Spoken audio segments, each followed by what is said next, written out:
potential. You've got a Rumble, you've got a Xin, now you've got the Bio-Arcane Barrage, the Living Artillery, that gives you that extra range. Expecting Nuke particularly to pick up out here, but we've obviously been seeing now an extra week of Corki come through into the laning phase. He is the type of mid laner that you can put far behind.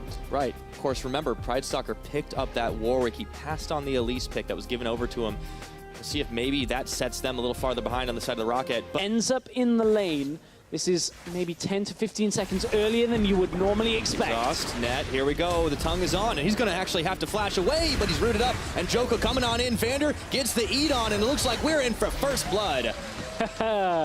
Getting that first blood down, as you said, that's a little earlier than you would normally anticipate. Orthodox ways to get in and out of a lane, weird timings that you can actually beat the enemy jungler to. And now you can see Joko has his red buff, which you'd think they're equal on buffs, but red buff Rek'Sai is difficult to trade with. Look, walks in, Pridestalker now has the red buff for his own, but look, the trading damage has already gone in his favor. Hang on, he's got to be careful though. Look, he can't afford to go too far. Oh, he's got the fear, and Pridestalker does turn it around in the jungle fight. Yeah, that's the problem, is after Pridestalker gets his red buff, the fight does start turning ever so slightly. Success, Vitality, it has been on the blue side for the most part, but it's only a scattered couple of wins, and now Betsy's coming in. He's going to find Joko, teleport coming, special delivery, right into Vander, who's trying to get back to the safety of the rest of his team, but there is no tower to defend there. Grey Health going to have to get popped, and Pridestalker is looking for a hunt, suppresses on, and they grab Vander. Roccat managing to make the best out of a bad situation. That does give them some sense of late game insurance on top of that.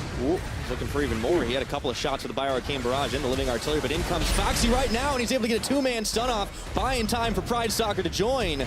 In for a little bit extra damage, doesn't get the duress, but he doesn't even need it, and Foxy gets the finishing kill. Roccat, they got the gank squad down mid. That was a Nuktuk with that knockup, and Roccat able to take that fight. Yeah, looking to take a Rift Herald as well, but Pridestalker at half his health is kind of sitting in the pit here, goes on to Joko, and only Cabochard is there to give him a little extra defense, and as soon as he hops the blast cone, they will trade junglers. But that was a little bit hairy. Yeah, a little bit of an awkward situation there, because Joko knew his team had the advantage when it comes to the map play, but couldn't quite get there in time to save Joko's life, if that makes sense. The rest of Vitality not quite quick enough. They do manage. Pretty much the treants of the EU Let's LCS. not be too hasty, all right? Now, Betsy might find himself on the wrong side of this one, although there is a teleport coming in for Cabochard, who does not have his equalizer, and Vitality do not have a care. Betsy trying to walk it out, but Joko getting the Void Rush on to finish the kill off. Roccat scrambling to respond to the three-man squad of Vitality, and the rest are joining Steelback, bringing up the rear here. Steelback might just be one for none. He was ward.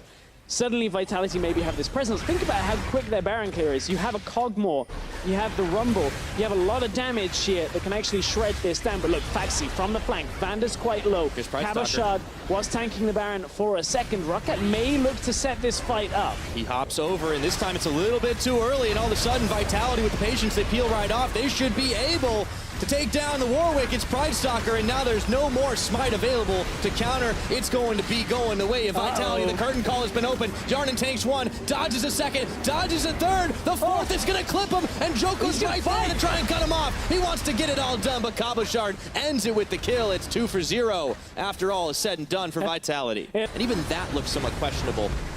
That's a lot of improvement to show. And here we go, the curtain call comes in, and Jarnan's popped down by one. Another shot hits what did. He's trying to dodge, duck, and dive, and it looks like Cabochard's just going to be able to charbroil him. And the one time Foxy is pushing out in the bottom lane and get first blood, and then never look back. Swap to the top side, get another tower, look for more objectives, and now they're looking for the fight because they know they have the advantage. They've cut Roccat in half. There we go again, one more time. Foxy is going to get his ultimate on, and Vitality might have bitten off a little more than they could chew, but they turn for Pridestalker here. Should be able to take him out. Nuke Duck firing down the shots. 1, 2, 3, 4. In comes the curtain call, and now Roccat are forced to scatter away. What did Betsy trying to dodge out the shots? And Betsy's going to have to flash at the end of it all.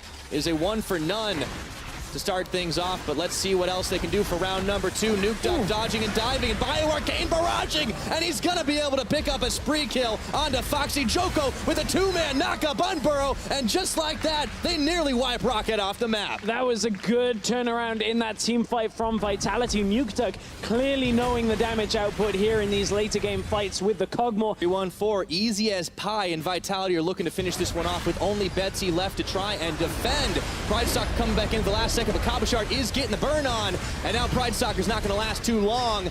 Down he goes, Betsy on the fountain, and that was a style kill. 35 minutes under that average for Vitality, and they are going to take one kill, one win up in this series. Looking alive, boys. GG.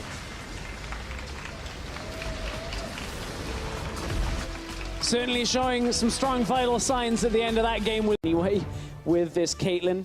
Bit of harass, but you're not exactly going to have all that much kill pressure without a jungler. Potential once again, they have the ability to get into that back line in multiple ways. Right, Stalker's focus in the early game. Betsy should be able to hold on through that mid lane as well. They have a lot of catch potential too. I mean, just about everybody on that team has a form of CC. Yeah.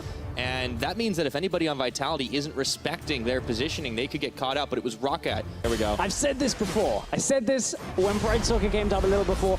Is this it? Cocoon, it's landed. She's going to be able to get it, throw it down, and he gets the block on, but the taunt does not land, and they juggle the aggro well. Flashing forward, it's first blood for Foxy. There you go. It's come 8 minutes into the game. That's how long it took. Oh, Betsy. For revenge. Oh, he flashes, and he isn't able to get the stun off onto anybody. Nuke Duck equalizing the kill count. Yeah, Betsy was roaming up top to try and help, got caught. Joko is looking to really ruin Pride Stalker's day as he goes skittering forward right into the axe. One level advantage, throws down another one, reckless swing, and that is going to be the end of it. And Pride Stalker, why did he go back in? He's got to repel up. What goes up must come down. Gravity reasserts itself, and Joko gets another one. Unfortunately, it's going to pass Roccat by. Slowly. Very slowly. I thought Wadid was going to throw out a Q. If he just did like a random Q and then all of a sudden he steals it. A lot of what Corky was waiting for later into the game. You can see how well Nuke did. Most of his kills came later. Joko. Unleash the power right into Vander's belly. He goes. That was a tense moment. But yeah, Joko gets out with his life this time around, and there's a teleport coming in. I don't think it's going to finish in time before Joko gets his back away. It's not for Joko, it's the top lane that they're looking for. Remember, Vander just used his ultimate. There we go. Steelback has no tower behind them now. Foxy can close in. They're in for a big surprise. The Steelback Tempered Fate is on top at hand, and the Tom Kench is stopped short right now. As Foxy goes forward, looking for a little bit more. The Tom Kench already burning his flash and actually doesn't have to pop the gray health. Want this fight. They want to try and solidify it, but is it just a bait for a fight? Wadid has his ultimate available. Up in for the 50-50 smite right now. They get the Tempered Fate down onto Vander, and they root up the Olaf, who Rocks, and Vander is going to be caught between all 5 members as they turn right back onto the Rift Herald. Able to pick up the Rift Herald very quickly. Even though he threw some serious damage down with the rockets and the Foss bombs. They've actually got him stunned up, but the rest of Vitality is coming to the rescue. Nuke Duck's only able to splat a few mini spiders as Foxy actually isolated from the rest of the team. Cabochard getting a taunt on. This time he's able to find Betsy, who's getting low. Steelback flashing forward and back into the belly of Vander as Nuke Duck gets the finishing blow on his opposing mid laner. The rest of Roccat can't respond. In this entire situation, Rift Herald spawned in. This was quicker. So Unicorns, not related to this game. Let's just look at this. Yeah, we'll talk about it in a minute because Joko and Vander were going in. Joko gets juked by Yarnin, but he's got the Stand United. There's AD carry is going nowhere. Steelback getting the finishing blow. Now it did being chased down, but they can't finish him off. Vitality just stack. And now they're gonna wait. Pride Stalker. Not wanting to go in. The taunt flash right in onto Pride Stalker, and they just delete him without a smite. That is going to be an easy peasy Baron. Yeah, easy taunt flash. It looks like everything's starting to align. The stars aligning for Vitality. This is what they've needed for so long. They were looking for Foxy, but while he was all distracting the rest of them, it's Nuke Duck finishing a kill off onto Wadid with that burst damage. They didn't get the Baron start they wanted, but they were able to get one more member out and trying to bait Foxy and Betsy into the rest of this fight.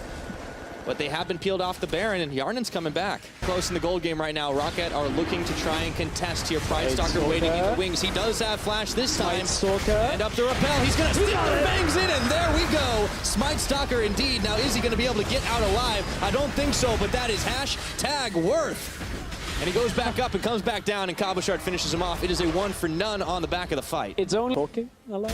Yeah, you got a point there. All right. Tempered Fate once again onto Vander this time. Let's see if they can get the shot. Stand United. He is tanky, but is he tanky enough? The answer is no. And the Stand United channel does not even complete. Have TP advantage. This is the engage. This is exactly what we were meaning. Get in my belly looking for Betsy, but he is able to get the knockback flash. Exhaust was on him. He unleashes the power, but Joko just doesn't care. They slay him down, and they're going to get stopped up for just a second as they look for more. Pride Stalker taking the axe. Cabochard going around the side to try and cut them off, but Roccat know their options. They know where they can and can't be, but without Betsy, it's going to be hard to defend this Baron if they even get that far. The flash. Pridestalker isolated from the rest of the team. There goes his flash once again. They're trying for Cabochard on the other side, but it doesn't matter because he's able to rejoin up with the rest of the team, and as a unit, Vitality are wrecking through this Roccat lineup. And perhaps one of the best setups for them composition-wise, utilizing this Tom Kench.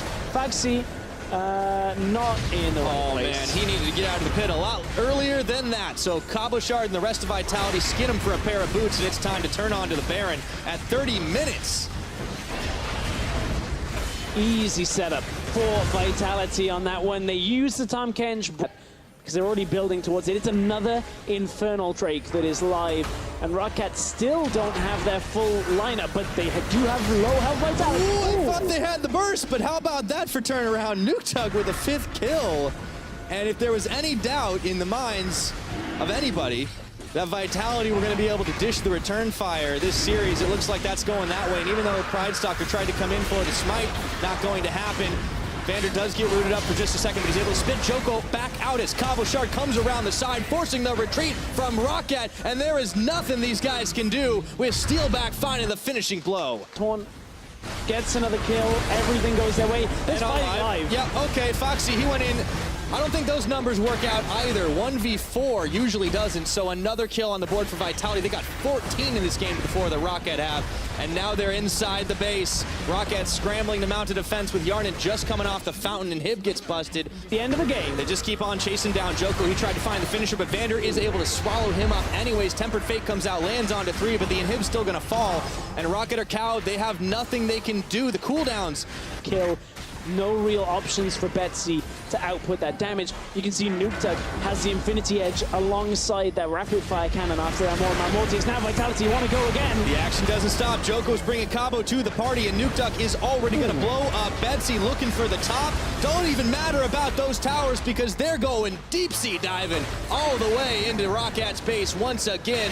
Abyssal Voyage coming out for Vander, and Nuketug finishing off what did. It's only Pridestalker and Foxy left to try and defend this one, and Foxy's not even in the base. We talked about late game. It's earlier than is usual for Vitality. They're picking up a win. 34 minutes, they're going to be able to close this one out. A last-minute defense mounted by Roccat, but it will be too little. It will be too late. They just fire it down, and these bees are buzzing. V4 victory!